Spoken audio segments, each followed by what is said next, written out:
Alhamdulillah sehat juga Bapak. Mohon maaf hari ini saya minta waktu sebentar ya Pak, karena saya mendapatkan tugas dari Pendidikan Guru Penggerak untuk mewawancari Bapak dalam hal pengambilan keputusan berbasis nilai-nilai kebajikan. Untuk yang pertama Bapak, pertanyaan dari saya, selama ini Bapak bagaimana Bapak dalam mengidentifikasi kasus-kasus yang merupakan dilema etika atau bujukan moral? Ya, dalam kasus dilema etika dan bujukan moral itu kalau bujukan moral itu jelas antara benar dan salah, sedangkan untuk dilema etika itu benar dan benar. Jadi namun jika bisa dikatakan benar lawan benar, maka itu disebut tadi saya sampaikan dilema etika, yaitu saya akan menanganinya dengan cara menganalisis apakah keputusan yang akan diambil antara benar dan salah atau benar dan benar itu betul-betul kami pertimbangkan. Kalau dilema etika lebih menekankan pada keputusan yang tepat dan bijaksana saya rasa, dan saya lebih suka mengarah ketika menghadapi itu pada tingkat dilema etika seperti itu. Jadi menganalisis dulu ya Pak ya. Betul. Untuk yang kedua, bagaimana Bapak menjalankan pengambilan keputusan di sekolah, terutama untuk kasus-kasus di mana ada dua kepentingan yang sama-sama benar atau sama-sama mengandung nilai kebajikan? Ya, sebelum keputusan diambil, terlebih dulu saya harus mengumpulkan fakta, siapa yang terlibat, menganalisis benar salahnya, membuat alternatif, solusi, dan membuat keputusan. Kemudian merefleksikan, serta semuanya harus dibawa paling penting dalam doa. Selanjutnya diawali dengan penelusuran masalah, kemudian mengidentifikasi masalah hingga terbentuklah kesimpulan, dan kesimpulan ini sebagai dasar untuk pengambilan keputusan. Selain itu juga dengan konteksnya, terus yaitu mengutama yang menjadi prioritas untuk kebutuhan berpihak pada murid, tapi tetap memegang teguh kebijaksanaan. Seperti itu, Bu. Iya, memang harus bijaksana ya Pak ya. Betul, Iya. betul. Kemudian untuk pertanyaan yang ketiga Bapak, langkah-langkah atau prosedur seperti apa yang biasa Bapak lakukan selama ini? Ya, langkah-langkah yang saat ini kami lakukan di sekolah kami sebagai pembimbing pelajaran yaitu menentukan dulu penyebab masalahnya, siapa yang terlibat, berdiskusi dengan warga sekolah, membuat beberapa solusi keputusan.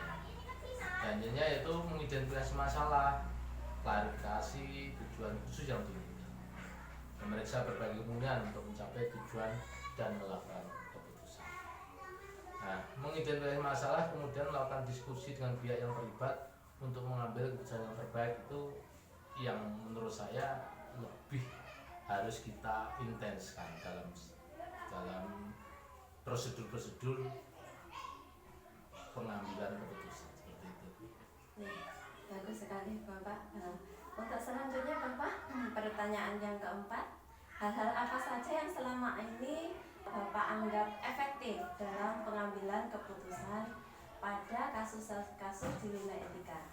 Ya, ketika dihadapkan pada kasus dilema etika, di mana pilihan yang kita hadapi melibatkan nilai-nilai moral yang bertentangan, pengambilan keputusan menjadi sangat kompleks. Maka terdapat hal yang saya rasa dan saya anggap efektif untuk pengambilan keputusan, yaitu yang pertama yaitu mengidentifikasi masalah, yaitu mengumpulkan semua informasi yang relevan. Yang kedua, analisis pilihan dengan cara membuat daftar, pilih yang mungkin ya, memperhatikan konsekuensi jangka pendek, jangka panjang, dan segala macam. Itu yang menurut saya penting. Selanjutnya itu dengan konsultasi dengan orang lain. Kita bisa mulai dengan pakar-pakar, dengan rekan sejawat, dengan guru-guru, supaya yang memiliki perspektif yang berbeda atau bisa juga kita satukan untuk berdiskusi bersama. Selanjutnya yaitu pertimbangan prinsip-prinsip etika. bertindak sesuai dengan prinsip universal yang dapat diterapkan pada semua orang. Pastikan setiap orang berlakuan secara adil dan setara itu. Selanjutnya masih banyak sebenarnya, tapi ini saya akan cupliki yang menurut pengetahuan yang saat ini saya ingat, yaitu adalah introspeksi diri dengan merefleksikan diri. Terus ambil keputusan yang bertanggung jawab. Itu saya rasa yang sangat dominan yang saya lakukan seperti itu. Bagus sekali ya Pak. Untuk selanjutnya Bapak, hal-hal apa saja yang selama ini merupakan tantangan dalam pengambilan keputusan pada kasus-kasus dilema etika? Iya, merupakan tantangan dalam pengambilan keputusan pada kasus-kasus dilema etika yang saya hadapi hari ini, yaitu dengan konflik nilai. Di dilema etika seringkali membuat konflik antara dua atau lebih nilai yang sama kuat, seperti kejujuran versus kesetiaan individu versus komunitas, atau jangka pendek versus jangka panjang. Nah, untuk menentukan nilai mana yang lebih penting dalam situasi tersebut bisa sangat sulit dan subjektif. Karena itu perlu ini yang menjadi tantangan kami. Selanjutnya yaitu informasi yang tidak lengkap. Jadi seringkali kita tidak memiliki semua informasi yang diperlukan untuk membuat sebuah keputusan yang sempurna di masa depan. Selanjutnya yaitu ini yang lebih dominan lagi tentang tekanan emosional. Nah, ada perasaan bersalah di mana apapun pilihan yang kita ambil mungkin akan membuat seseorang merasa terluka atau kecewa. Saya rasa itu Bu yang saat ini merupakan tantangan dalam pengambilan keputusan. Memang sangat dilema sekali ya Bapak. Betul. Apabila jadi itu kejujuran dan kesetiaan sama-sama sangat punya nilai tinggi gitu ya. Bagus sekali Bapak. Untuk yang keenam Bapak, apakah Bapak memiliki sebuah jadwal tertentu dalam sebuah penyelesaian kasus dilema etika? Apakah Bapak langsung menyelesaikan di tempat atau memiliki sebuah jadwal untuk menyelesaikannya? Bentuk atau prosedur seperti apa yang Bapak jalankan? Nah, kalau ini saya rasa kita tergantung lihat permasalahan di dalam dilema etika. Jika masalahnya biasa maka langsung diputuskan. Tapi jika masalahnya berat maka dalam proses seperti yang dijelaskan tadi di kegiatan pengacara tadi, ya sesuai dengan tingkat kompleksitas kasus yang terjadi, jadi sesuai dengan berat ringannya kasus yang terjadi. Selanjutnya seringkali dilakukan pada saat itu juga kalau kasus itu nggak terlalu berat, tapi ada juga masalah yang memang harus diselesaikan pada jadwal tertentu dan sesuai dengan keperpihakan kepada siswa. Karena memang memerlukan orang lain ya Pak ya, kalau itu permasalahannya sangat berat. Iya Bapak. Untuk pertanyaan ketujuh Bapak, adakah seseorang atau faktor-faktor apa yang selama ini mempengaruhi, mempermudah atau membantu Anda dalam pengambilan keputusan dalam kasus-kasus dilema etika? Iya, memang ini sangat dibutuhkan ketika kita menyelesaikan kasus dilema etika, yaitu mungkin faktor orang ataupun faktor informasi. Yang sini yang paling penting yaitu data yang lengkap dan akurat. Makin banyak dan akuratnya data ini maka baik pula untuk kualitas keputusan yang dikasih. Terus yang kedua, tujuan yang jelas. Dan memiliki tujuan yang jelas akan memberi arah yang pasti dalam mengambil keputusan. Yang tiga yaitu pembelajaran dari pengalaman, baik manusia maupun maksudnya kita dapat belajar dari pengalaman sebelumnya ketika untuk meningkatkan kualitas keputusan di masa depan. Selalu mengajak warga sekolah dan seluruh komunitas sekolah yang memiliki kedekatan untuk menyelesaikan masalah. Terus pihak yang terkait dengan permasalahan atau yang berlaku dari sekolah yang kita ada ini, yaitu pola pikir dari tokoh-tokoh yang kita idolakan. Seperti itu bisa. Untuk yang terakhir Bapak, pertanyaannya dari semua hal yang telah Bapak sampaikan, pembelajaran apa yang dapat Bapak petik dari pengalaman untuk mengambil keputusan di lima ITK tersebut? Ya, pengalaman yang bisa saya petik dari semua kegiatan ini yang bisa saya petik yaitu pentingnya informasi. Informasi yang lengkap dan akurat sangat penting dalam mengambil keputusan etika. Jadi tanpa informasi yang cukup ini membahayakan ketika kita mengambil keputusan etika. Terus peran emosi tadi sudah disampaikan, emosi dapat mengaruhi pengambilan keputusan etika. Jadi penting untuk mengendalikan emosi kita dan tidak membiarkan mengaburkan pilihan kita. Selanjutnya yaitu nilai-nilai pribadi. Nilai-nilai pribadi sangat mempengaruhi cara kita memandang suatu masalah etika. Setiap individu memiliki nilai-nilai yang berbeda sehingga keputusan yang diambil pun berbeda-beda. Itu nilai pribadi. Konsekuensi tindakan. Nah, setiap tindakan memiliki konsekuensi baik positif maupun negatif. Selanjutnya yang terakhir yaitu pentingnya konsultasi. Jadi berdiskusi dengan orang lain, komunikasi dengan orang lain dapat memberikan perspektif yang berbeda dan membantu kita memberikan masalah dari sudut pandang. Saya rasa itu Bu menurut saya. Terima kasih Pak atas wawancara hari ini. Jawaban-jawaban Bapak sangat mereferensi dalam saya belajar ke depannya lagi. Sama-sama Bu. Dan saya mohon doa Bapak agar dalam pendidikan guru penggerak ini saya bisa lancar. Amin. Untuk sementara cukup sampai di sini Bapak. Terima kasih sekali. Sama-sama. Dan saya mohon izin untuk ke ruang tamu. Terima kasih sama-sama.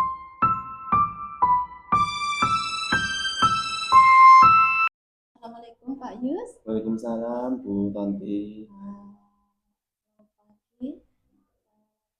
Bapak, ini saya minta waktunya sebentar. Nggih. Ya, saya mendapatkan tugas dari pendidikan guru penggerak untuk mewawancarai Bapak Yuswandi. Oh iya, Bu. Untuk memenuhi tugas saya dalam LMS pengambilan keputusan berbasis nilai.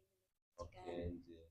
Ya, yang pertama Bapak, pertanyaannya bagaimana Bapak dapat mengidentifikasi kasus-kasus yang merupakan dilema etika atau bujukan moral? Oh nggih, Bu Tanti, untuk kita mengidentifikasi kasus-kasus itu termasuk dilema etika atau bujukan moral itu kita harus melihat dari segi hukumnya. Kalau untuk dilema etika itu yang jelas kasus itu sudah ada pelanggaran terhadap hukum. Kemudian untuk yang bujukan moral itu adalah sebuah kasus yang mengandung nilai kebajikan. Jadi itu adalah benar melawan benar. Itu adalah sebuah proses yang harus kita lihat untuk menentukan kasus itu dilema etika atau bujukan moral tertentu tadi.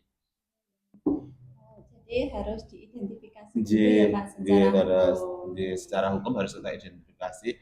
Kalau ada yang pelanggaran hukum itu yang sudah jelas itu adalah dilema etika.